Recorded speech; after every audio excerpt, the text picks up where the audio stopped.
अंतरराष्ट्रीय युवा विद्वान, जैन दर्शन में यूनिवर्सिटी टॉप व गोल्ड मेडलिस्ट, जैन सिद्धांत एवं न्याय विषयों को सरलता से समझाने वाले, यूएसए, इंग्लैंड, ऑस्ट्रेलिया आदि अनेक देशों में जैन धर्म की महती प्रभावना करने वाले, पंडित टोडरमल पुरस्कार, युवा विद्वत रत्न आदि अनेक पुरस्कारों से सम्मानित मूर्धन्य विद्वान डॉक्टर संजीव कुमार गोधा जयपुर द्वारा जानिए धर्म का मर्म। तीन भुवन में सार वीतराग विज्ञानता, शिव स्वरूप शिवकार नमो त्रियोग समारिके। दौलत राम जी द्वारा लिखित ये छहडाला नामक ग्रंथ है और इसमें पिछली चर्चा तक हम तिर्यंच गति के दुख, नरक गति के दुख और मनुष्य गति के दुखों तक की चर्चा कर चुके हैं। दुख दुख दुख ऐसा लगता है हमारे को, यार बहुत तकलीफ है यहाँ संसार में, तो क्या करें? कुछ ऐसा नहीं हो सकता कि स्वर्ग जैसा आनंद मिले? भी दुखी है। माने जब कभी भी दुख की चर्चा चलती है और आनंद की चर्चा चलने लगती है तो ये जीव स्वर्ग की बात करने लगता है। अरे साहब क्या बताऊं, कैसी व्यवस्था थी, अरे स्वर्ग जैसा मजा। क्या किसी जगह पर पहुंचो और बहुत सुंदर जगह हो, बहुत अच्छी व्यवस्था हो, तो आप क्या कहते हो? जैसे स्वर्ग में आ गए हो। कश्मीर तो धरती का स्वर्ग है। माने स्वर्ग शब्द अनुकूलताओं के अर्थ में, स्वर्ग शब्द आनंद के अर्थ में प्रसिद्ध हो गया। आकर्षण है। मन में, चित्त में ऐसी भावना होती है स्वर्ग मिल जाए, स्वर्ग मिल जाए। अरे देवों जैसा, वो कितना सुंदर है, अरे देवों जैसा लगता है, देवांगनाओं जैसी है, वो तो अप्सराओं जैसी है, इतने सुंदर है। तो माने किसी के सौंदर्य के संदर्भ में, किसी जगह के संदर्भ में, किसी स्थान के अनुकूल परिस्थितियों के संदर्भ में स्वर्ग, देवगति, देव, देवांगनाएं, ये सब उपमाएं दी जाती रही हैं। मरने के बाद भी यही कहा जाता है स्वर्गवासी। तो वहाँ प्रतिकूलता है नहीं है ना? अब प्रश्न ये है कि वहां प्रतिकूलताएं हैं या नहीं है। लगता तो ऐसा ही है भाई। देखो, देवगति में चले जाओगे तो रूप बदलने की सामर्थ्य होती है। देवगति के जीवों में आकाश मार्ग से उड़ने की सामर्थ्य होती है। देवगति के जीव अपनी इच्छानुसार रूप बना लेते हैं, अदृश्य हो जाते हैं, चाहे जहां चले जाते हैं। वे देवगति के जीव में अवधि ज्ञानी होते हैं नियम से। 32 देवांगनाएं तो मिनिमम होती है। वहां भोगों की प्रचुरता होती है, अनुकूलताओं में कोई कमी नहीं होती, सर दर्द और पेट दर्द का कोई काम नहीं होता। देवगति के जीवों में हार्ट की प्रॉब्लम नहीं होती, किडनी की प्रॉब्लम नहीं होती, शरीर में होने वाले असाता जन्य किसी भी प्रकार के रोग और बीमारियां ये देवगति में होती ही नहीं है। कमाना भी नहीं पड़ता है, मकान नहीं बनाना पड़ता है। तो यार देवगति तो भाई साहब बड़ी गजब की जगह होगी। तो चलो चले, अब आप लोगों का मन हो तो एक बार चल के देख ले, अपन वहां भी चल के देख ले। जब नजदीक से जाकर के देखेंगे तो पता लगेगा। कई जगह ऐसी होती है साहब जिसके बारे में लोग हमें ये कहते हैं, पंडित जी एक बार चल के देखो। और फिर जब हम वहां जाकर के देखते हैं तो फिर कभी कभी ऐसा भी कहते हैं यार मजा नहीं है, जितनी तारीफ सुनी थी ना उतना कुछ लगा नहीं हमारे को। तो देखें जरा, दूर के ढोल सुहावने जैसी स्थिति है या नजदीक जाकर के देखने पर भी आनंद दिखाई देता है। मनुष्य गति के दुख प्रकट प्रत्यक्ष भोगने में आ रहे हैं, हम भुगत रहे हैं। और अब इस मनुष्य गति के जीवों से यदि हम बात करें तो ये जीव जाना चाहता है स्वर्ग में, जाना चाहता है देव गति में, तो चलो कोई बात नहीं, आप शांत परिणामों से यदि आपका मरण होगा तो आप मर के देव गति में भी चले जाएंगे। छंद नंबर है 16 है।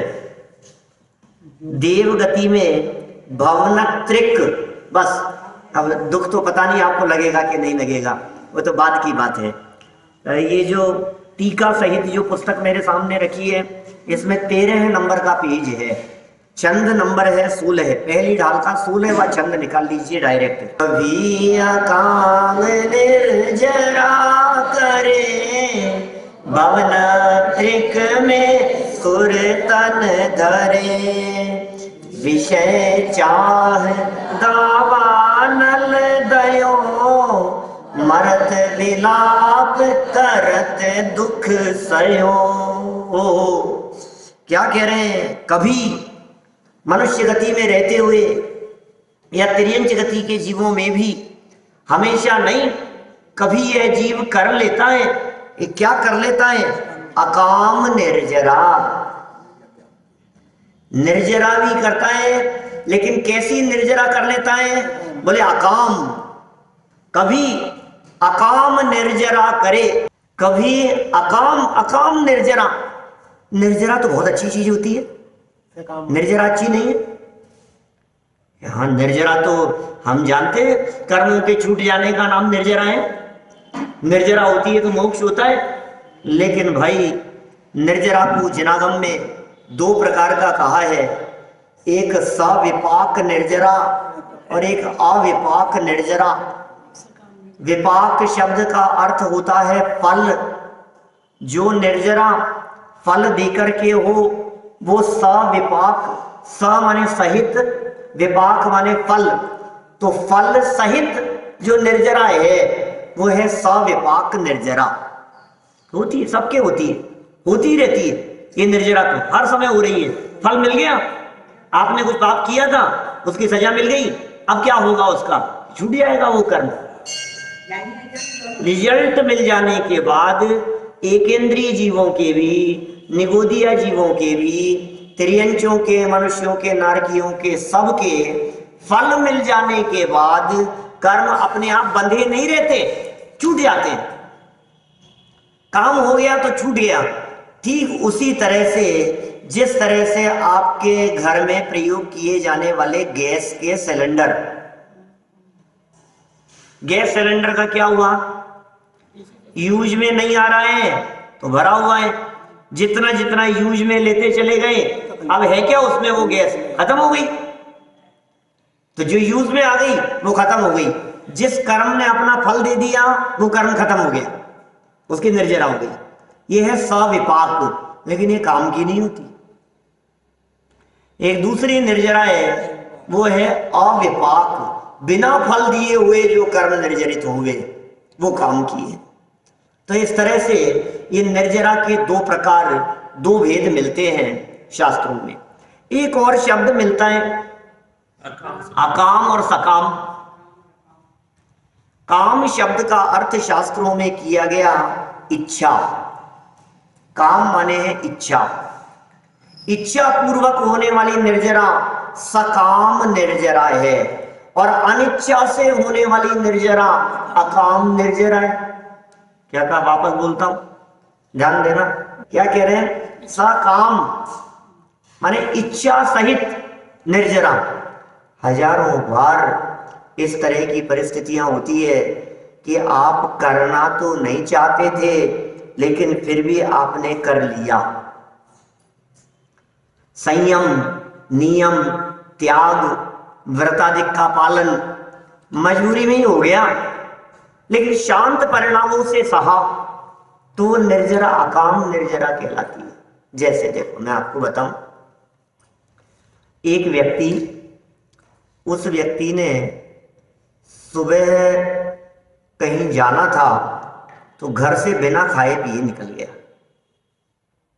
ब्रेकफास्ट नहीं कर पाया, भाग दौड़ में निकल गया। दोपहर में किसी काम में, मीटिंगों में इतना उलझा रहा कि उसे वक्त ही नहीं मिला कुछ खाने पीने का। सुबह से कुछ नहीं खाया। इतनी जरूरी मीटिंग थी कि वो उस मीटिंग के को छोड़कर भोजन पानी चाय कुछ नहीं, पहले ये काम जरूरी है, हमारे मौत दिख रही थी, ये काम जरूरी है। और फिर सोचा अब तो शाम को तो खाएंगे ही यार, अब तो सुबह से भूख लग रही है। तो ऑफिस से दौड़ते हुए 4 साढ़े 4 बजे निकले। अब तो बहुत तेज भूख लग रही है, अब तो घर पहुंच करके भोजन करेंगे। फिर पता है भैया क्या हुआ? जैन थे, दिन में भोजन करते थे। जब ऑफिस से घर के लिए निकले तो अचानक पता नहीं कितना ट्रैफिक मिला। आज ही इतना ट्रैफिक मिलना था। भाग दौड़ बहुत होती रही, इधर से नहीं गाड़ी इधर से निकालने में, ये रेड लाइट हो गई है, यहाँ जाम हो गया है, क्या करें। और लग रहा है आप पहुंच जाएंगे। और पहुंचते पहुंचते ही क्या बीच में ही रास्ते में ऐसी स्थिति हो गई कि यार अब तो नहीं पहुंच पाएंगे। क्या घर पहुंचे, घर वालों ने खाने के लिए कहा, भाई खा ही नहीं सकते, कि एक काम करो बिना अन्न की चीज तो ले लो। कि नहीं त्याग है तो मैं कैसे ले सकता हूं, मैं तो नहीं ले सकता। कि चलो कोई बात नहीं, आज भोजन नहीं किया तो दूध चाय तो ले लो कम से कम, ये तो पानी जैसा ही होता है। कि नहीं लूंगा आज तो, अब विकल्प तोड़ ही दिया मैंने, अब नहीं लिया तो नहीं लिया शांति से, अब कोई बात नहीं, अब क्या है, अभी थोड़ी देर में सो जाएंगे, फिर सुबह उठ के खा ही लेंगे, उसमें क्या है। नहीं खाया कुछ भी। मैं आपसे पूछता हूं उपवास हुआ या नहीं? उपवास नहीं हुआ, पहले आप गुरु मंत्र थी। उपवास नहीं हुआ, पता है आपको? आप कह रहे हो नहीं हुआ, लेकिन वो व्यक्ति स्वयं ही कहता है, उसके घर वाले लोग कहते हैं कल तो इनका उपवास हो गया, कल तो मेरा उपवास हो गया। क्या उपवास हुआ और उपवास किया?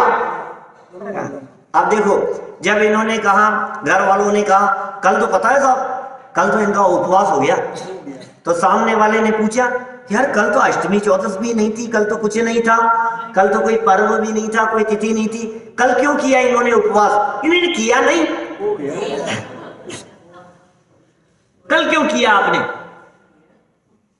कल तो तेरस थी, कल तो पूनम थी, कल तो मावा, कल का उपवास हो गया, किया नहीं हो गया। सुनो, यदि ऐसे प्रसंग पर आपके परिणाम शांत रहे, आपकी उपवास की इच्छा नहीं थी, लेकिन उपवास तो हुआ ही है ना, आखिर भोजन तो नहीं किया है ना, तो शांत परिणामों से अनिच्छा पूर्वक जो हो गया, इसका नाम है अकाम निर्जरा, बिना इच्छा के निर्जरा का कारण बना। कितने ही प्रसंग ऐसे बनते हैं, माने जिन प्रसंगों में आप ये कहो कि देखो एक दिन ऐसा हुआ, नाम नहीं लेना चाहता, बहुत प्रतिष्ठित व्यक्ति समाज के, और उन्होंने मुझे बुलाया, शादी थी उनके यहाँ, तो पंडित जी अष्टानी का पर्व चल रहे थे, पिछले अष्टानिका की बात कर रहा हूँ। मेरा बाहर का खाने पीने का त्याग तो जीवन भर का ही है, बाजार का तो कुछ खाते पीते ही नहीं, लेकिन शादी का छोड़ा हुआ नहीं है। लेकिन अष्टानिका में छोड़ रखा था। नहीं पंडित जी आपके लिए घर की व्यवस्था होगी, तो आपको वहां बिल्कुल आपको आना है, लेकिन आपकी उपस्थिति चाहिए। कहा ठीक है। 2 दिन का आयोजन था, पहले दिन हम गए नहीं, दूसरे दिन गए वहां, ये आपके लिए घर का भोजन मिलेगा और आप अकेले नहीं हो, क्या कम से कम 20-25 लोग हैं जिनके लिए स्पेशली घर से बन करके शुद्ध भोजन आएगा और आपको आना है। ठीक है, पहले दिन हम गए नहीं, दूसरे दिन हम वहां पहुंचे, तो जब पहुंचे तो घर के भोजन की व्यवस्था ही नहीं थी। और वो तो बहुत व्याकुलित हुए, परेशान हुए। तो कभी क्या हुआ, तो मालूम ये चला कि पहले दिन जो 30 लोगों का भोजन आया था, एक भी व्यक्ति नहीं आया। क्या कोई आया ही नहीं? जिन लोगों को घर का भोजन करना था, शुद्ध सात्विक भोजन करने में, पहले दिन कोई आया नहीं। अब दूसरे दिन हम पहुंचे तो उन्होंने बनाया नहीं। अब फिर क्या हुआ, सच्ची घटना कह रहा हूं, जयपुर की, यहीं की, बहुत प्रतिष्ठित परिवार, आप सोच नहीं सकते, इतने खेद हुआ उनको। फिर उन्होंने कहा आप क्या ले सकते हो कि देखते हैं फल वगैरह तो होंगे यहाँ, फल तो ले सकते हो, ठीक है देखो व्यवस्था कुछ। तो उस दिन फल की व्यवस्था भी नहीं थी। फिर कहा पंडित जी दूध तो ले लेंगे ना आप क्या, तो उस दिन दूध भी नहीं था। फिर उन्होंने कहा आप चिंता मत करो, क्या अभी पास में कहीं जाकर के फल ले आते हैं, आप पास में कहीं मिल जाएंगे। मैंने कहा विकल्प मत करो, कुछ हम नहीं है विकल्प नहीं है तो क्या है, उसमें क्या फर्क पड़ गया। और संयोग की बात यह, उस दिन सुबह भी भोजन नहीं हुआ था। क्या माने उस दिन कहीं कोई विधान वगैरह था और वहां से कहीं जाना था हमारे को, ऐसा आरजीएम का कुछ एग्जाम वगैरह था, संडे था उस दिन, तो वहां गए और फिर उसमें वहीं इसका एग्जाम दिला करके वापस आना था। तो 3 साढ़े 3 बज गए थे। फिर सोचा था कि अब क्या मतलब है, शाम का खाना खराब होगा, वहां जाके खाना ही है, इसलिए खाया नहीं, घर आकर के भी खाना। आदर्श नगर में विधान था। सो अब कुछ भी नहीं, तो ये कभी कभी ऐसी परिस्थितियां बन जाती है, मैं तो ये कह रहा हूं। तो आपने जो परिणामों में आपकी शांति है और ये निराकुल परिणाम है, इसका नाम है अकाम निर्जरा। बाजार भी कुछ नहीं मिला, क्योंकि जिस जगह पर फार्म हाउस पे जहां पर शादी थी ना, जिस जगह पर, वहां दूर दूर तक कुछ नहीं था। तो हो जाता है, उसमें क्या है। ऐसा अपने ही नहीं, त्रियंच गति के जीवों में भी ऐसी अकाम निर्जरा होती है, अनिच्छा पूर्वक। कभी कभी डंडे मार करके नहीं दिया खाने के लिए, अब क्या करें, दिया ही नहीं खाने के लिए, तो तुम क्या करोगे। मिल जाता तो खा लेते, अब मिल नहीं पाया तो आपको भूखे रहना पड़ा। मेरे अकेले भूख की बात नहीं है, दुनिया भर की सारी बातों में आप इन बातों को लगा सकते हो। कुल मिलाकर के बात यह है, यह निर्जरा तब कहलाएगी जब आपके परिणामों में शांति है। परिणामों में आर्त ध्यान है तो फिर वो निर्जरा भी नहीं, अकाम निर्जरा भी नहीं है। अकाम निर्जरा ये देवगति का कारण कहा है। अकाम निर्जरा के फल में त्रियंच नरक नहीं है, क्योंकि परिणाम संक्लेशित नहीं है, परिणामों में शांति है। इस जीव ने, जिसने ये अन्य गतियों के दुखों को भोगा था, मनुष्य गति के दुखों तक की हमने चर्चा की थी, अकाम निर्जरा रूप परिणाम हुए तो क्या हो गया कि चलो चलो हार जाओ, कहां पहुंच गए, देव गति में पहुंच गए, स्वर्ग में नहीं।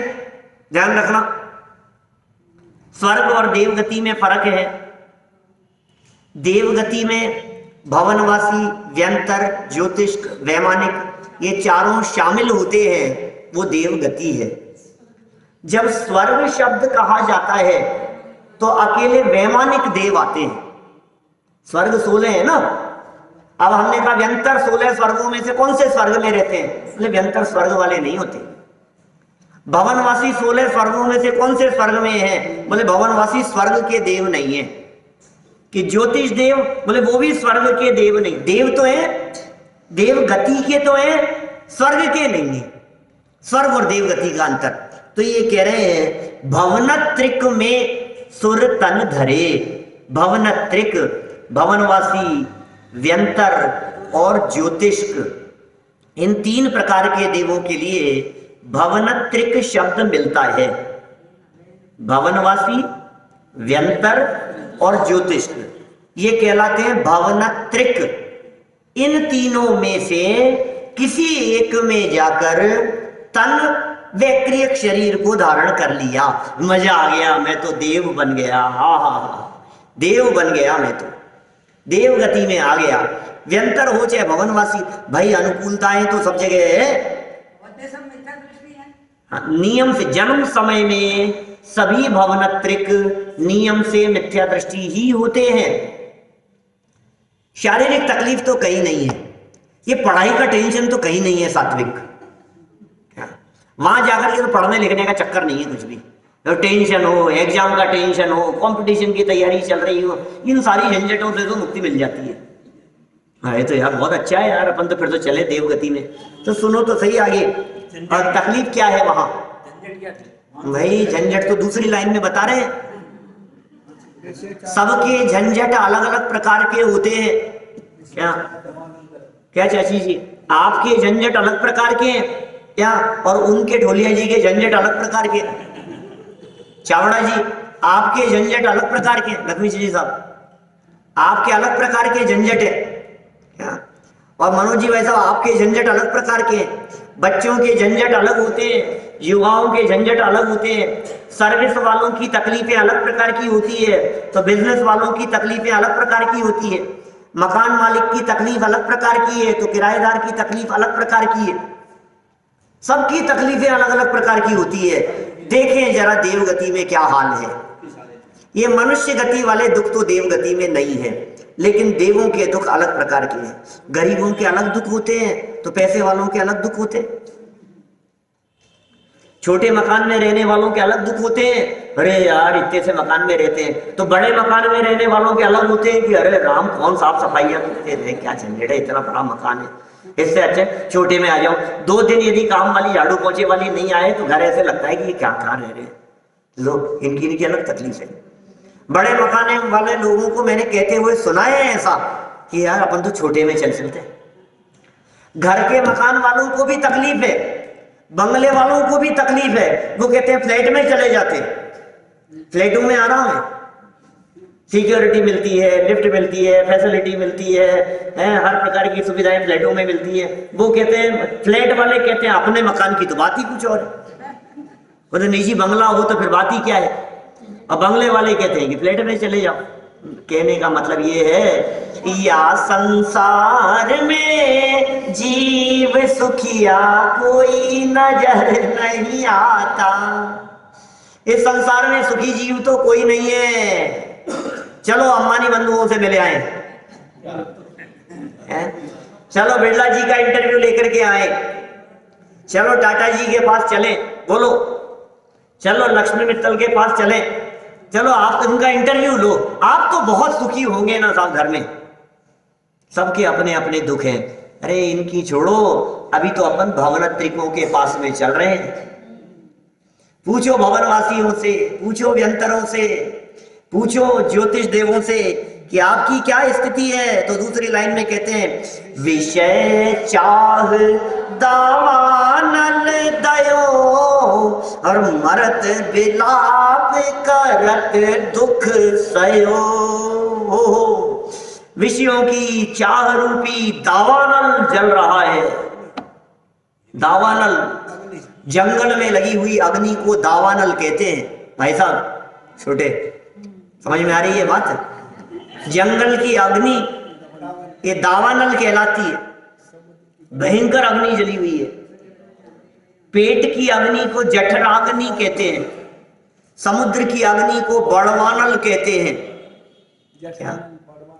जठराग्नि वो पेट में जलती है, बड़वानल वो समुद्र में जलती है आग। ये जंगल की आग है।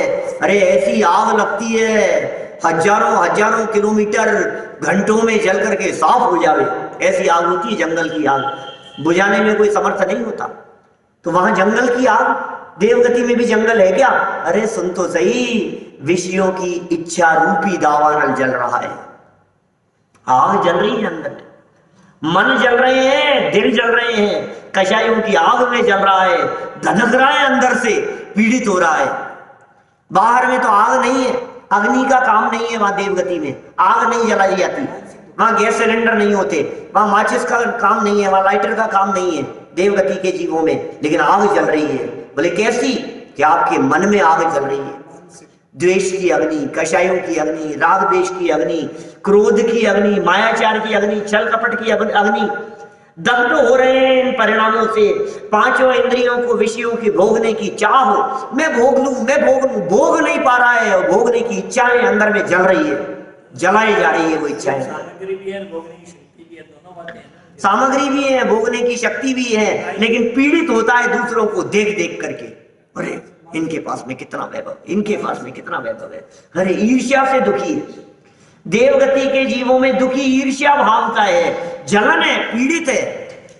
देखिए, जब कभी आप इस तरह का वाक्य कभी किसी सभा में सुने, किसी व्यक्ति के माध्यम से सुने कि देवगति के जीव भी ऊपर के स्वर्ग वाले देवों के वैभव को देख देख करके दुखी होते रहते हैं, तो आप तुरंत कहना यह बात सही नहीं है।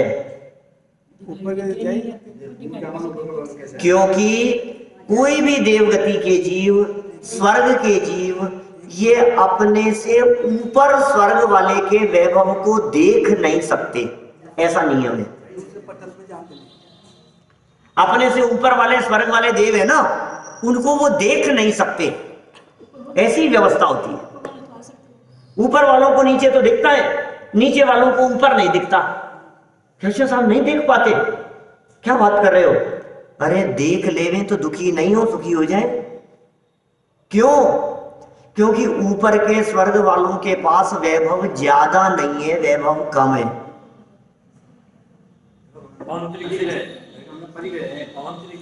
नहीं, स्वर्गों में जैसे पहले स्वर्ग वाला है, तो ऊपर जो तीसरे चौथे पांचवें स्वर्ग वाले हैं ना, उनके पास में वैभव कम है। छठे सातवें स्वर्ग वालों के पास वैभव और कम है। 16वें स्वर्ग वालों के पास वैभव और कम है। ये वैभव ऊपर ऊपर के स्वर्गों में कम होता चला जाता है। परिग्रह कम होता चला जाता है। क्या बात कर रहे हो आप? परिग्रह कम होता जाते हैं। हाँ, लेकिन सुनो गजब की बात, परिग्रह तो कम होता जाता है और सुख बढ़ता चला जाता है। मैं नहीं कह रहा हूं, तत्वार्थ सूत्र महाशास्त्र है अपने सूत्र जी जिसे कह करके आप लोग पुकारते हैं, इस सूत्र जी के चौथे अध्याय का सूत्र नंबर 20 और 21, दो सूत्र दिए हैं। स्वर्गों में परंपरा से क्या क्या बातें कम होती चली जाती है, उत्तर उत्तर एक सूत्र में कहा। दूसरे सूत्र में कहा ऊपर ऊपर स्वर्गों में क्या क्या बढ़ता चला जाता है। दो सूत्र दिए हैं, बहुत महत्वपूर्ण। मुझे तो घड़ी दिखती रहती है, मैटर पर इतना है, और आज मुझे देवगति खत्म करनी है। देखो क्या स्थिति है, सुनो सुनो सुनो क्या कह रहे हैं हम। ऊपर कहा है स्वर्गों में, गति शरीर परिग्रह अभिमान तो हीना, ये सूत्र है उमा स्वामी आचार्य का। गति कम होती है, माने ऊपर ऊपर के स्वर्ग वाले देव कम जाना चाहते हैं, चलना फिरना कम कर देते हैं। कौन जाए, को मतलब अपने में ही रहते हैं। गति कम, शरीर छोटा होता जाता है ऊपर ऊपर स्वर्गों में। गति शरीर, परिग्रह शब्द दिया उमा स्वामी आचार्य ने, परिग्रह भी कम होता जाता है, अभिमान कम होता जाता है। गति शरीर परिग्रह अभिमान तो कम होते जा रहे हैं ऊपर ऊपर। लेकिन एक दूसरा सूत्र दिया, तो उसमें कहा स्थिति बढ़ता क्या क्या है। स्थिति माने आयु बढ़ती है, प्रभाव बढ़ता है, सुख बढ़ता है, द्युति माने चमक बढ़ती है, तेज बढ़ता है, फिर इंद्रिय विषयों की अधिकता बढ़ती है, अवधि ज्ञान का विषय बढ़ता है। ये सब बढ़ते चले जाते हैं ऊपर ऊपर स्वर्गों में। स्थिति प्रभाव सुख द्युति लेश्या विशुद्धि इंद्रियावधि विषय तो अधिका, कोई फर्क नहीं, सबका वैभव एक जैसा है। ऊपर ऊपर जैसे जैसे जाते चले जाओगे ना, कम होता जाएगा। इस सूत्र से क्या सिद्धांत निकला, सुख तो बढ़ रहा है ऊपर और परिग्रह कम हो रहा है, इट मीन्स परिग्रह में सुख नहीं है। परिग्रह अनुपात में सुख दुख नहीं, परिग्रह के अनुपात में सुख दुख नहीं है, परिग्रह से सुख दुख का संबंध नहीं है। चलो बात क्या चल रही थी कि फिर ये ईर्ष्या से दुखी क्यों है, किस बात से जल रहे हैं। शास्त्र में लिखी है साहब, हम आपको दिखा दें। दूसरों के वैभव को देख देख करके दुखी होते हैं ईर्ष्या से। सुनो, इतना ही तो लिखा है ना, दूसरों के वैभव को देख देख करके। ये नहीं लिखा ऊपर स्वर्ग वाले के वैभव को देख के। क्या? क्योंकि ऊपर स्वर्ग वाले का परिग्रह ज्यादा नहीं है। मेरी बात सुनो छावड़ा जी साहब, प्रवीण जी साहब, मैं ये कह रहा हूं, किसी भी व्यक्ति जो मुंबई में रहता है, जो आपका परिचित नहीं है, अमिताभ बच्चन की संपत्ति कितनी बढ़ रही है, इसे देखकर आपको कितनी जलन होती है? नहीं करे तो तुम करोगे जलन, काय को करेंगे अपन, हमें क्या लेना देना है। उसकी जो अंबानी बंधुओं की संपत्ति कितनी घट गई और कितनी बढ़ गई, उनकी बढ़ती हुई को देख करके तुम्हें ईर्ष्या होती है क्या? नहीं होती, हमें नहीं होती। माने ईर्ष्या का संबंध परदेशियों से नहीं है, ईर्ष्या का संबंध दूसरे लोगों से नहीं है, तो ईर्ष्या का संबंध ऊपर स्वर्ग वाले देवों से नहीं है, तो किससे है? ईर्ष्या का संबंध है अपने पड़ोसियों से, जो दिखते हैं ना। क्या ईर्ष्या का संबंध है अपने भाइयों से, ईर्ष्या का संबंध है अपने रिश्तेदारों से, ईर्ष्या होती है अपने मित्रों से, ईर्ष्या होती है परिचितों से, अपरिचित लोगों से भी नहीं होती। ईर्ष्या होती है बराबर वालों में। जो जल रहा है ना व्यक्ति, किसे देख करके जल रहा है? देवरानी को देख देख करके जल रहा है, जेठानी को देख देख करके जल रहा है, क्या पड़ोसी की बहुओं को देख देख करके जल रहे हैं, दूसरों के बच्चों को देख देख करके जल रहे हैं। ये सब इतना आगे क्यों निकल, ये इतना दूसरे के घर की संपत्ति को देखकर, दूसरे के घर के बाहर खड़ी हुई गाड़ी को देखकर उससे जलता है व्यक्ति, उससे चिढ़ता है। लेकिन अमिताभ बच्चन हो चाहे शाहरुख खान हो, ये कितनी गाड़ियां खरीद रहे हैं, कहां घूम रहे हैं, अपने क्या लेना देना, कोई मतलब ही नहीं। सेम पोजीशन यहां है। व्यक्ति जो देवगति का जीव है वो अपने आसपास वालों के वैभव को देख देख करके, उसी स्वर्ग वालों के वैभव को देख देख करके, ये इंद्र है, ये सामानिक है, अरे यार ये परिषद है, हम तो साधारण प्रजा है, हमारे पास में क्या है, ये दुखी होते हैं। ये दुख का कारण है। भवनत्रिक में विषयों की चाह की वजह से दुखी है, ईर्ष्या की वजह से दुखी है, और मरते समय तो हालत क्या होती है। सारे जीवन भर जितनी अनुकूलताओं में जीवन बिताया हो, ये सब का सब अंत समय में कहते हैं सारे लाइफ टाइम का खाया पिया सब एक साथ निकल जाता है। 6 महीने पहले मर्द विलाप कर रहा है,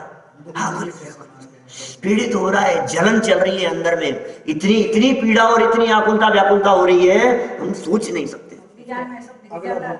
सब दिखता तो सब है अवधि ज्ञान में, मर के कहां जाने वाला है, यहां से मैं मर रहा हूं, मेरा जीवन पूरा होने वाला है, 6 महीने के अंदर अंदर मर जाऊंगा, और यहां से मर करके मैं चला जाऊंगा वहां, वो दिख रही है मेरे को एक गधी कुकरी कुत्ती कुटिया वो सुरली दिखाई दे रही है, उसके पेट में जाकर के जन्म लूंगा मैं हूं, और अकेला नहीं हूं, मेरे साथ में और 8-10 है।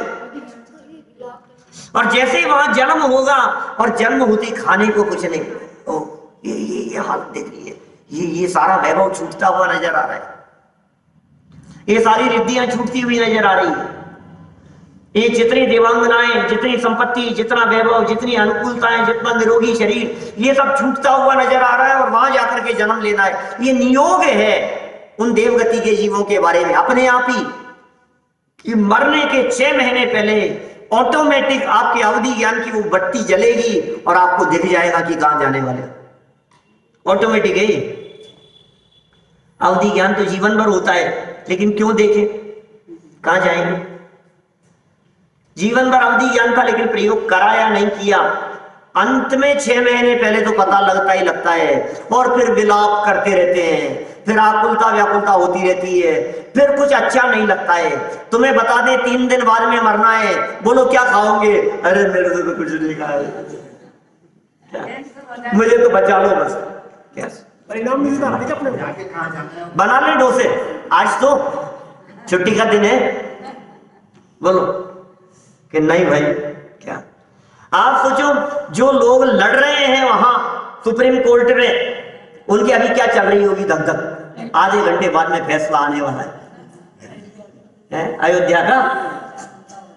क्या फैसला आएगा, क्या फैसला आएगा कि तुम एक काम करो, तुम नाश्ता तो करो, अरे अभी नहीं क्या हो गया तुम्हारे को, ये कितनी आकुलता रहती है, ये टेंशन में मरे जा रहे हैं। सुनो, मनुष्य गति के जीवों के आपको परिस्थितियां और शारीरिक दुख दिखाई देते हैं, लेकिन देवगति के जीवों में शारीरिक दुख तो रंच मात्र भी नहीं है, मानसिक दुख प्रचुर मात्रा में होते हैं। मानसिक दुख, मानसिक दुख, मानसिक दुख, टेंशन, ओह ये ईर्ष्या से क्या होता है भैया, ये ईर्ष्या की तकलीफ कहां होती है, आंखों में होती है कि कानों में होती है। किसी व्यक्ति ने कहा कि सुनो, ये बहुत खुश हो रहा था कि मेरे तो 98% मार्क्स आ गए, लगता है देखूंगा चेक करूंगा शायद गोल्ड मेडल मुझे ही मिलेगा क्या। इतने में किसी व्यक्ति का फोन आया कि तेरे 98.6 हैं, एक और है जिसकी 98.7% है। अपनी सारी खुशी गई। कान में जैसी खबर सुनी ना, अब क्या हुआ, उसके कैसे आ गए, वो तो इतना पढ़ता ही नहीं था, वो तो हमेशा मेरे से पीछे रहता था, अब चालू हो गया अंदर में। तो ये ईर्ष्या क्या कर्णेंद्रिय से होती है, ये ईर्ष्या क्या चक्षु इंद्रिय से होती है, ये ईर्ष्या देख देख करके होती है। कोई व्यक्ति या किसी आयोजन में अच्छे जेवर पहन करके आए तो आपकी आंखें खुली की खुली रह जाती, फटी की फटी रह जाती। ये कैसे, ये इतने महंगे जेवर कैसे? इसका तो भाई डायमंड सेट हमने देखा था, हम तो मुझे ये बतलाओ, ये चक्षु इंद्रिय से ईर्ष्या प्रवेश करती है क्या? ईर्ष्या मन में हो रही है, ये मानसिक दुख है। मानसिक दुख क्या होते हैं? खाम खा के दुखी है, दुख कुछ नहीं है और सोच सोच करके दुखी। रात भर मुझे नींद नहीं आई, ये क्या था? रात भर नींद क्यों नहीं आई? घुटनों में ज्यादा दर्द था क्या? घुटनों में दर्द नहीं था, दिल का दर्द था, अंदर की पीड़ा थी।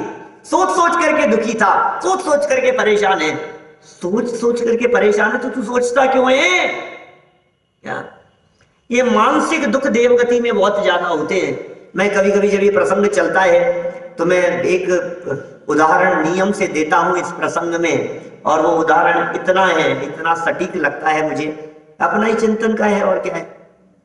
कई बार दिया है आपकी सभा में कि सुनो भाई, मुझे आप पूरे हिंदुस्तान में एक आध उदाहरण कोई ऐसा ला करके बताओ जिसमें किसी व्यक्ति ने पेट दर्द की वजह से आत्महत्या कर ली हो। बोलो, न्यूज़पेपर की कोई ऐसी घटना बतलाओ जिसमें किसी व्यक्ति ने घुटनों में दर्द से परेशान होकर जहर खा लिया हो। मिलेगा क्या? देखो देखो तलाशो, कभी तो न्यूज़पेपर में कोई घटना ऐसी आएगी। कोई नहीं मरता है, शारीरिक पीड़ा कितनी भी ज्यादा हो साहब, आत्महत्या कोई नहीं करता है। श्रीमती सुशीला सराफ, पुत्र पुत्रवधू सुनील मीना सराफ, संजय सुलेखा सराफ, पौत्री सुमी, सालवी, मुस्कान, सागर सीमेंट पाइप इंडस्ट्री सागर।